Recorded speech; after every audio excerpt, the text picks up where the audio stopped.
कर्नाटका के मुख्यमंत्री श्री बसवराज बोम्माई जी, सद्गुरु श्री मधुसूदन साई जी, मंच पर उपस्थित महानुभाव, देवियों और सज्जनों, कर्नाटकाद ಎಲ್ಲ ಸಹೋದರ ಸಹೋದರಿಯರಿಗೆ ನನ್ನ ನಮಸ್ಕಾರಗಳು।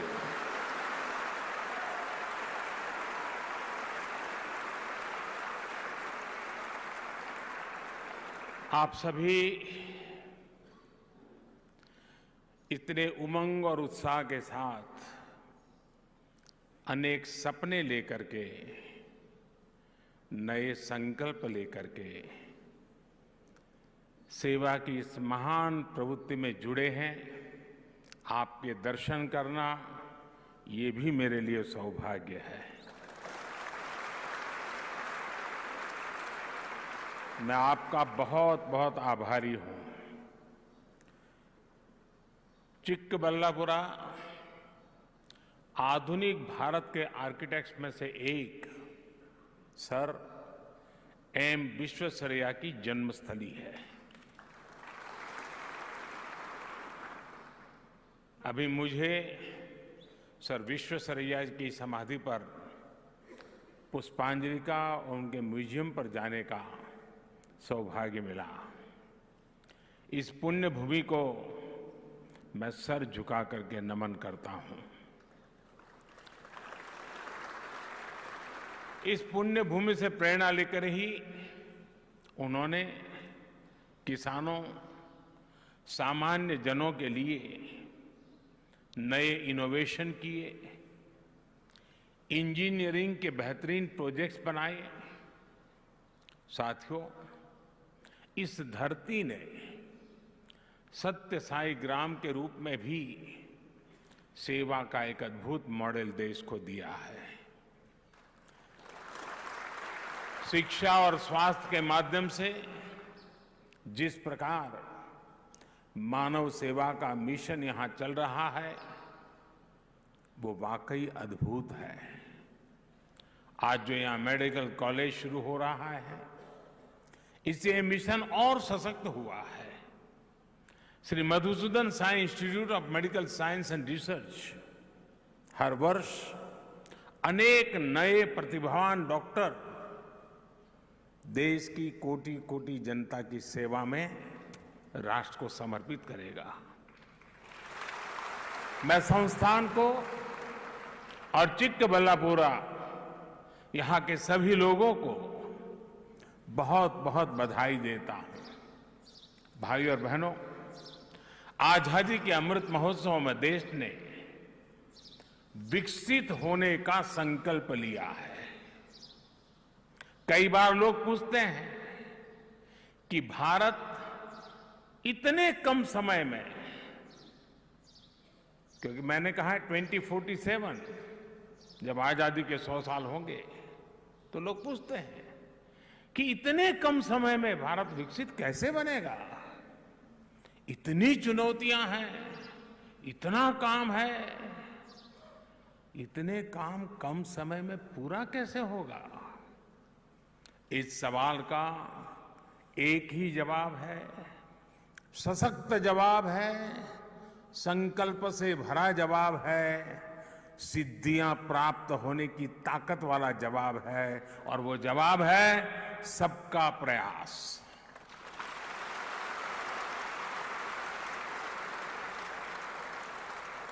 हर देशवासी के साझा प्रयासों से ये संभव होकर के ही रहेगा। इसलिए भाजपा सरकार निरंतर सबकी भागीदारी पर बल दे रही है। विकसित भारत के लक्ष्य की प्राप्ति में हमारे सामाजिक संगठनों की, धार्मिक संगठनों की भूमिका भी बहुत बड़ी है। कर्नाटका में तो संतों, आश्रमों, मठों की महान परंपरा रही है।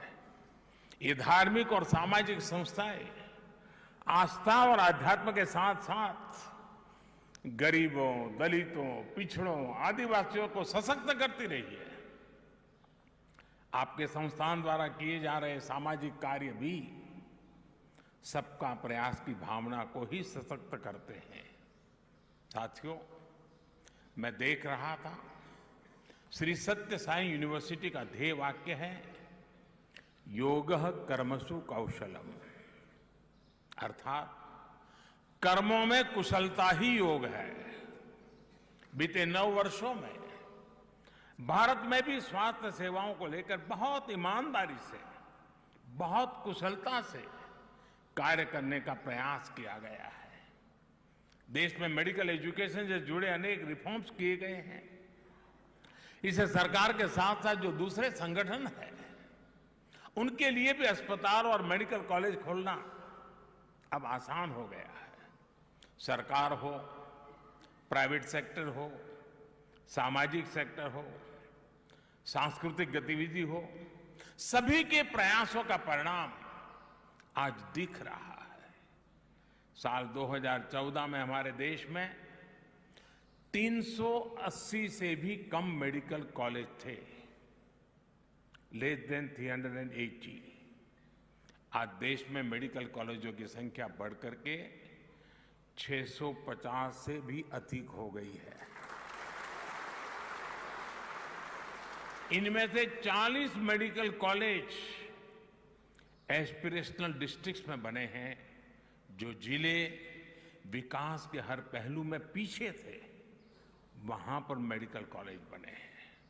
साथियों, पिछले 9 वर्षों में देश में मेडिकल सीटों की संख्या लगभग दोगुनी हो चुकी है। आजादी के 75 वर्षों में जितने डॉक्टर देश में बने, उतने डॉक्टर अगले 10 साल में बनने जा रहे हैं। ये जो काम देश में हो रहा है, उसका लाभ कर्नाटका को भी मिल रहा है। कर्नाटका में आज लगभग 70 मेडिकल कॉलेज है। डबल इंजन सरकार के प्रयासों से जो मेडिकल कॉलेज बीते वर्षों में बने हैं, उनमें से एक यहां चिकबल्लापुरा में भी बना है। इस वर्ष की केंद्र सरकार के बजट में तो हमने 150 नर्सिंग संस्थान बनाने की भी घोषणा की है। इससे नर्सिंग के क्षेत्र में भी युवाओं के लिए बहुत अवसर बनने वाले हैं। साथियों, आज जब मैं आपके बीच आया हूं तो भारत के मेडिकल प्रोफेशन के सामने रही एक चुनौती का भी जिक्र जरूर करना चाहूंगा।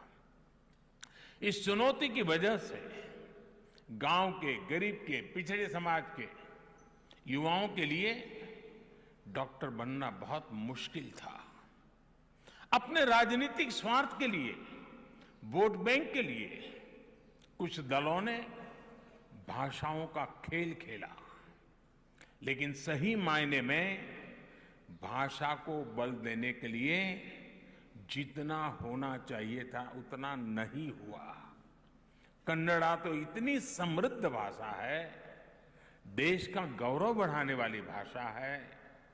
कन्नड़ा में भी मेडिकल की, इंजीनियरिंग की, टेक्नोलॉजी की पढ़ाई हो, इसके पहले की सरकारों ने कदम नहीं उठाए। ये राजनीतिक दल नहीं चाहते थे कि गांव, गरीब, दलित, पिछड़े परिवार को बेटे बेटी भी डॉक्टर, इंजीनियर बन सके। गरीबों के हित में काम करने वाली हमारी सरकार ने कन्नड़ा सहित सभी भारतीय भाषाओं में मेडिकल की पढ़ाई का विकल्प दिया है। भाइयों और बहनों, लंबे समय तक देश में ऐसी राजनीति चली है जहां गरीबों को सिर्फ वोट बैंक समझा गया, जबकि भाजपा सरकार ने गरीब की सेवा को अपना सर्वोच्च कर्तव्य माना है। हमने गरीब और मिडिल क्लास के आरोग्य को प्राथमिकता दी है। हमने देश में सस्ती दवाओं की दुकानें, जन औषधि केंद्र खोले हैं। आज देश में लगभग 10,000 जन औषधि केंद्र हैं, जिसमें से 1,000 से ज्यादा हमारे ये कर्नाटका में ही है। इन केंद्रों की वजह से कर्नाटका के गरीबों के हजारों करोड़ रुपए दवाओं पर खर्च होने से बचे हैं।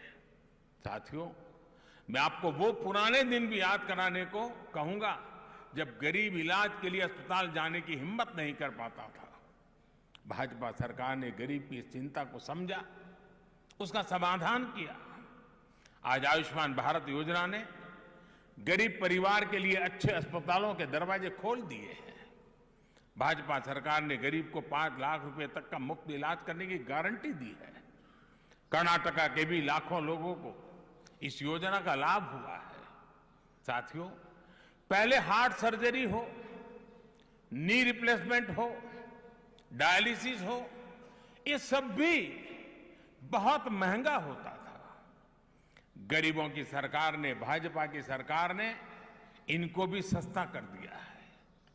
मुफ्त डायलिसिस की सुविधा ने भी गरीबों के हजारों करोड़ रुपए खर्च होने से बचाए हैं। साथियों, हम स्वास्थ्य से जुड़ी नीतियों में माताओं बहनों को सर्वोच्च प्राथमिकता दे रहे हैं। जब मां का स्वास्थ्य, मां का पोषण बेहतर होता है तो पूरी पीढ़ी का स्वास्थ्य सुधरता है।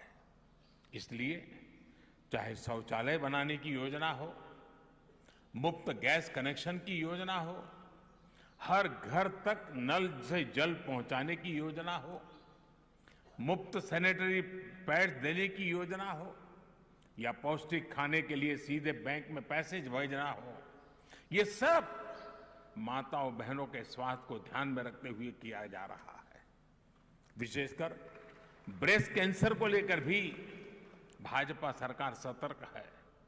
अब गांवों में जो हेल्थ एंड वेलनेस सेंटर खोले जा रहे हैं, वहां पर ऐसी बीमारियों की स्क्रीनिंग का प्रयास हो रहा है। मकसद यही है कि शुरुआती दौर में ही बीमारियों की पहचान की जा सके। इससे माताओं बहनों के जीवन पर बड़े संकट को हम रोकने में सफल हो रहे हैं। मैं बोम्मई जी और उनकी टीम को बधाई दूंगा कि कर्नाटका में भी 9,000 से अधिक हेल्थ एंड वेलनेस सेंटर बने हैं। हमारी सरकार बेटियों को ऐसा जीवन देने में जुटी है जिससे वो खुद भी स्वस्थ रहे और आगे जाकर के संतान भी स्वस्थ रहे। भाइयों और बहनों, आज मैं कर्नाटका सरकार की एक और वजह से प्रशंसा करूंगा। बीते वर्षों में भाजपा सरकार ने एएनएम और आशा बहनों को और सशक्त किया है। उन्हें आधुनिक टेक्नोलॉजी वाले गैजेट्स दिए गए हैं, उनका काम आसान बनाया गया है। कर्नाटका में आज लगभग 50,000 आशा और एएनएम कार्यकर्ता हैं, लगभग 1 लाख रजिस्टर्ड नर्सें और दूसरे हेल्थ वर्कर हैं। डबल इंजन सरकार इन सभी साथियों को हर संभव सुविधाएं देने के लिए जीवन आसान बनाने के प्रयासरत है। साथियों, आरोग्य के साथ साथ माताओं बहनों बेटियों के आर्थिक सशक्तिकरण पर भी डबल इंजन सरकार का पूरा ध्यान है। ये धरती तो मिल्क और सिल्क की धरती है। ये हमारी सरकार है जिसने पशुपालकों के लिए भी किसान क्रेडिट कार्ड की सुविधा सुनिश्चित की है। पशुओं का स्वास्थ्य ठीक रहे, इसके लिए सबसे बड़ा मुफ्त टीकाकरण अभियान भी हमारी सरकार ने शुरू किया। इस अभियान पर 12,000 करोड़ रुपए खर्च किए जा रहे हैं। डबल इंजन सरकार का यह भी प्रयास है कि डेयरी कोऑपरेटिव में महिलाओं की भागीदारी और अधिक बढ़े। गांव में महिलाओं के जो सेल्फ हेल्प ग्रुप्स हैं, उनको भी सशक्त किया जा रहा है। साथियों, जब देश स्वस्थ रहेगा, जब विकास में सबका प्रयास लगेगा, तो विकसित भारत का लक्ष्य हम और तेजी से प्राप्त करेंगे। मैं एक बार फिर से श्री मधुसूदन साई इंस्टीट्यूट से जुड़े सभी साथियों को मानव सेवा के उस उत्तम प्रयास के लिए हृदय से बहुत बहुत बधाई देता हूं।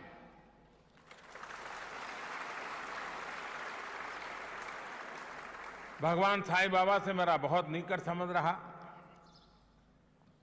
और हमारे श्रीनिवास जी से भी काफी नाता रहा पुराना। करीब 40 साल हो गए इस नाते को। और इसलिए न मैं यहां अतिथि हूं, न मैं मेहमान हूं, मैं तो आप ही के यहाँ की इस धरती का ही संतान हूँ।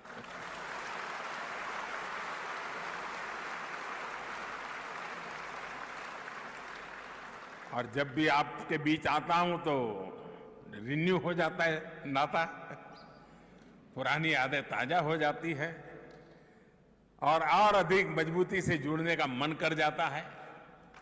मुझे यहां आमंत्रित करने के लिए मैं आपका पुनः बहुत बहुत आभारी हूं। बहुत बहुत धन्यवाद।